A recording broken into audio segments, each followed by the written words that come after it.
environmentalists. Exactly. And he does the same thing with all 6 zeros. Take zero literacy, for instance. Everyone knows education is important. But he connects it to things like lower crime rates, more active citizens, and a stronger democracy.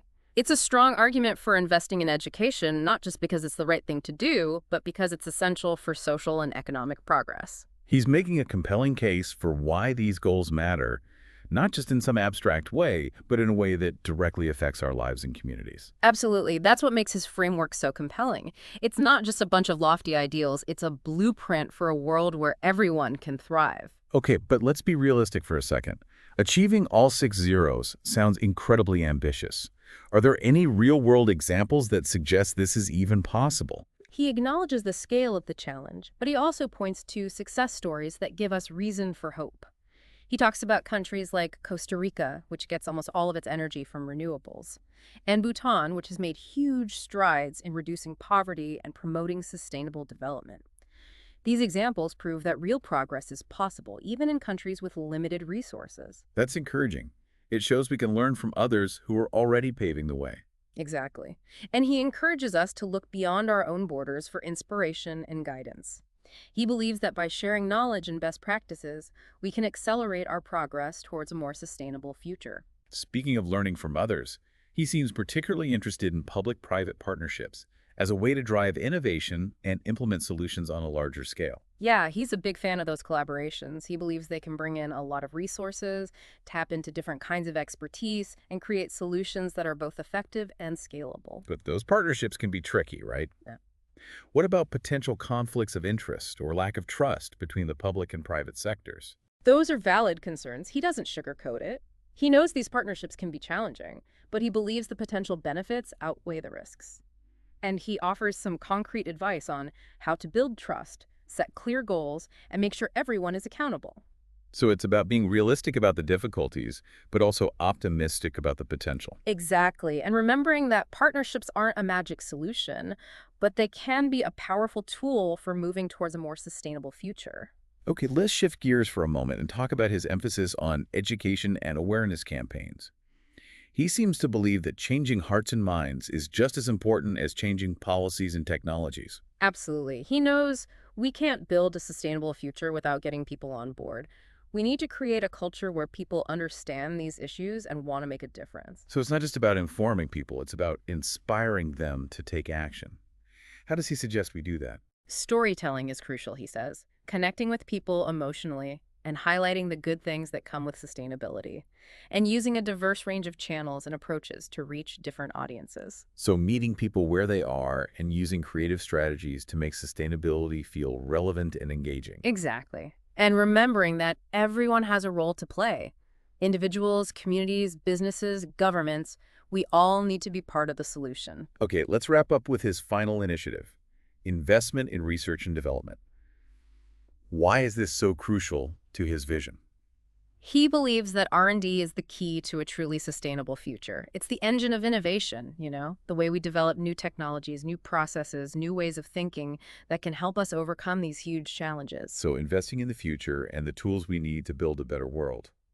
But what specific R&D should we be investing in? Oh, all sorts of things. Renewable energy, energy storage, sustainable agriculture, green building materials. He sees breakthroughs in all of these areas as essential. Investing now, he believes, is the best way to create a more sustainable and prosperous future for everyone.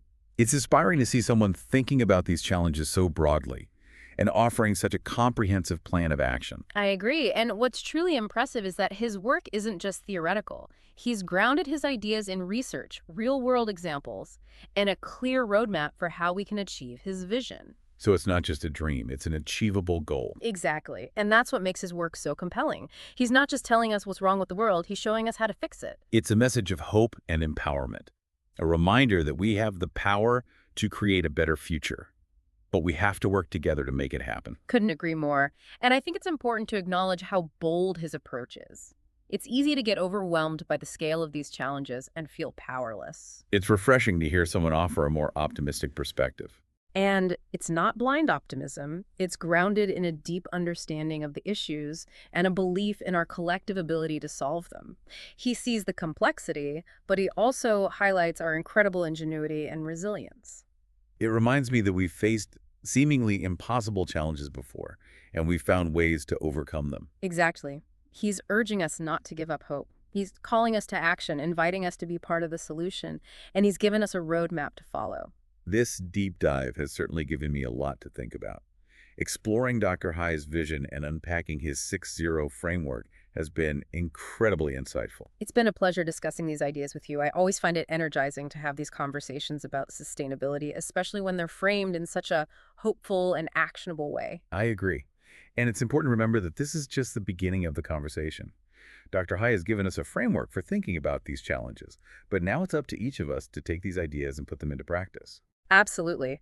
The real work starts now when we delve deeper into these concepts, ask questions, seek out solutions, and take action in our own lives and communities. So as we wrap up this deep dive, what stands out to you as the most significant takeaway from Dr. Hai's work? What's the one idea that really stuck with you? For me, it's the interconnectedness of it all. We often try to tackle these global challenges in isolation. Climate change over here, poverty over there.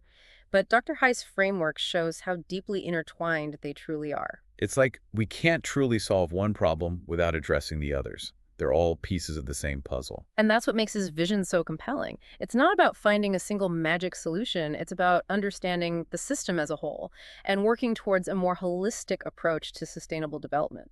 It's like when you start digging into one issue and suddenly you realize it's connected to everything else. It's a shift in perspective, right? It's about moving beyond a siloed approach and embracing a more interconnected way of thinking. So it's not just about adopting new technologies or implementing new policies.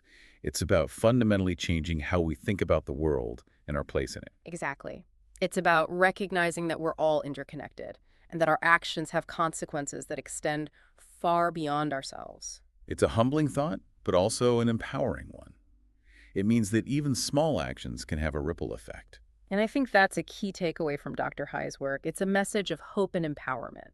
It tells us that we're not powerless. We have the ability to create a better world, but it requires collective action. So what's the one thing you want our listeners to walk away with?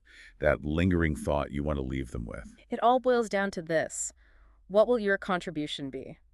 Dr. Hai's 6-0 framework is a starting point, a new way of thinking about these challenges. But the real work begins when you take these ideas and make them your own. It's like he's given us a map, but you have to choose your own path. He's provided the inspiration. Now it's your turn to take action. And there's so many ways to do that. You can make changes in your own life, support organizations working towards sustainability, advocate for policies that promote a more sustainable future. Maybe you're an inventor at heart. Could you be the one to develop that next-generation solar panel Dr. Hai keeps talking about? Or maybe you're a natural leader who can inspire your community to create a more sustainable future. The point is, there's no one right way to contribute. Creating a sustainable world is everyone's responsibility, not just for scientists or politicians. Well said. And remember, even small actions can make a difference. The choices you make every day, the way you live your life, all of it contributes to creating a more sustainable future. So we leave you with this question. What will your contribution be? How will you use your unique talents and passions to help create a world where all 6 zeros become a reality? Keep exploring, keep asking questions, and keep taking action. The future is in our hands. And on that note, we'll wrap up this deep dive. We hope you found it informative, inspiring, maybe even a little bit challenging. Until next time, keep diving deep.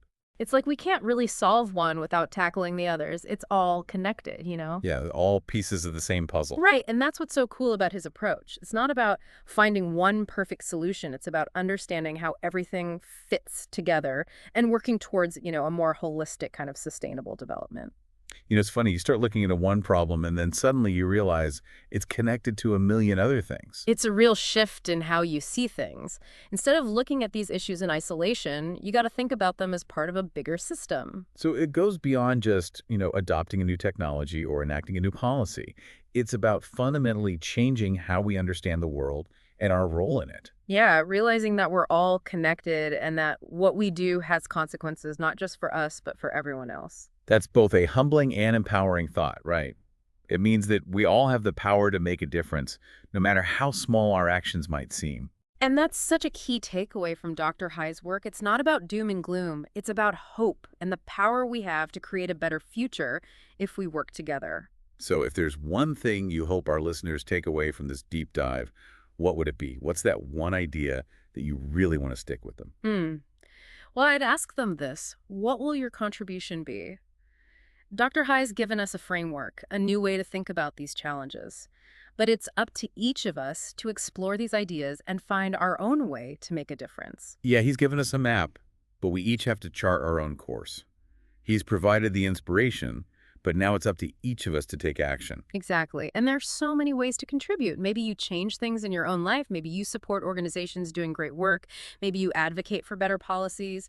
It all counts. Maybe you're an inventor, right? You could be the one to develop that next generation solar technology Dr. Hai was talking about. Or maybe you're a leader, someone who can rally your community around this idea of a sustainable future. The point is, there's no one right way to do it. It's not just up to scientists and politicians to solve this. Creating a sustainable world is everybody's responsibility. Well said. And it's important to remember that every little bit helps. The choices we make every day, how we live our lives, it all adds up. So we leave you with this question. What will your contribution be?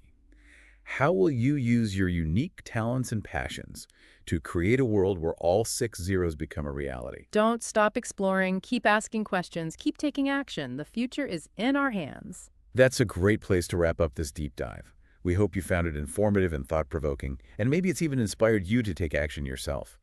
Until next time, keep diving deep.